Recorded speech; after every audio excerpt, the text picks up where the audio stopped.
Tuh subur kedeung deui aing panen ieu mah daun jamu ieu. Ayan jang ubar nyeri beuteung. Tangkal naon dia? Ieu bi tangkal jamu monyet. Lah ngamonyet-monyet ka bibi geura. Harapan bibi bieu nanyakeun, ieu ngaranna tangkal jamu monyet. Lah nu ka bibi nyebut monyetna. Heueuh atuh heueuh. Tangkal jamu monyet. Geus. Tira dikawinna ieu monyet jeung tangkal jambu. Henteu bi emang ngaranna kitu. Ngaranna lain maksudna ieu tangkal jamu dikawinkeun jeung monyet lain. Teu beukian monyet aya kana tangkal jamu mah tuh. Beurina ge. Lain asigana si Kosim jeung si Aceng keur paseas ya. Pasti aku naon cenah. Tadi teh pabaud-baud we ditanya oge teu nembalan ku bibi.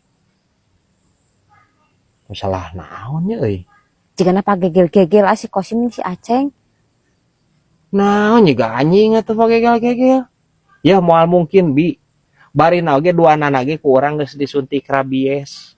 Geus divaksin moal anjir moal ngegel si Kosim jeung si Aceng. Lain pada nyebutna cenah teman makan teman. Oh. Tuh ingat tuh aing kitu mah berarti lain silih gegel maksudna teman makan teman teh bi. Naonnya si direbut lah misalkan kieu si Kosim boga kabogoh rana direbut ku si Aceng. Nah kitu maksudna teman makan teman teh lain silih gegel.